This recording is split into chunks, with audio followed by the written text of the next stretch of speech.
Ethan Parker had a very clear, very simple dream.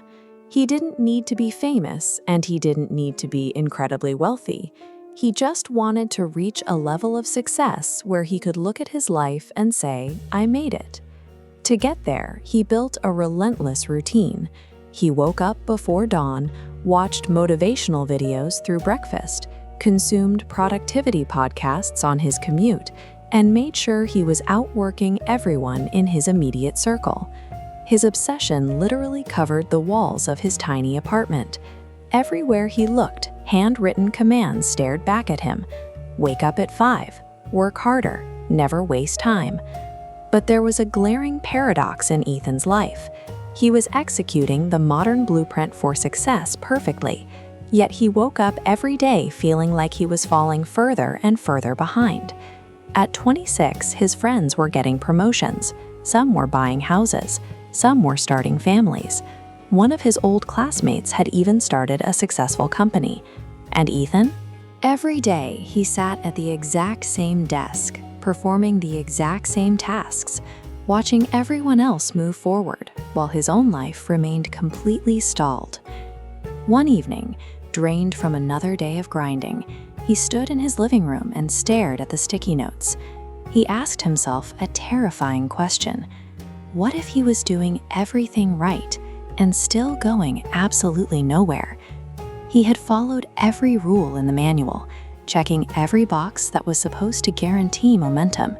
Yet, standing in the middle of his apartment, he was faced with the one outcome the gurus never mentioned: the possibility that you can outwork everyone around you and still end up in the exact same place.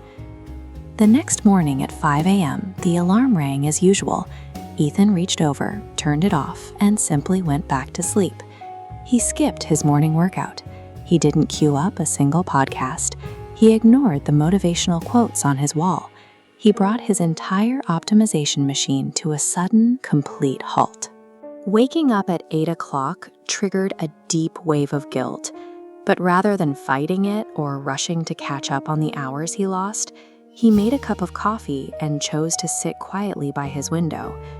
Stripping away the forced productivity created something Ethan hadn't experienced in years: mental space.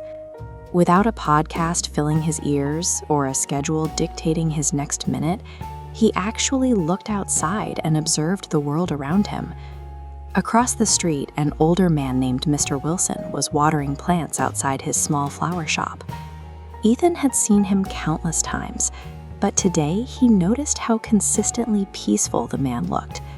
Ethan walked over and asked him a direct question. He couldn't understand how Mr. Wilson stayed so happy. The man worked a modest job, didn't have significant wealth, and certainly wasn't running a massive empire. Mr. Wilson smiled and explained his philosophy. He found peace the exact moment he stopped demanding that his life give him things. He told Ethan that he used to carry the same heavy anxieties. He spent his youth wondering when he would finally be successful, constantly waiting for the day people would notice his hard work. He reached a point where he saw the cost of his own impatience. Every hour spent waiting for a hypothetical better future was an hour stolen from the life occurring right in front of him. The words hit Ethan hard.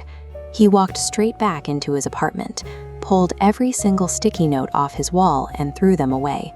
He replaced his entire operating system. He stopped asking, "How far ahead am I?" and replaced it with one actionable question: "What can I make better today?" He started focusing purely on the present. He took time to help a new employee through a complex task. He called his mother. He fixed a broken chair in his apartment instead of resenting it. Over the next few weeks, something strange happened. Ethan became visibly happier. His salary was exactly the same.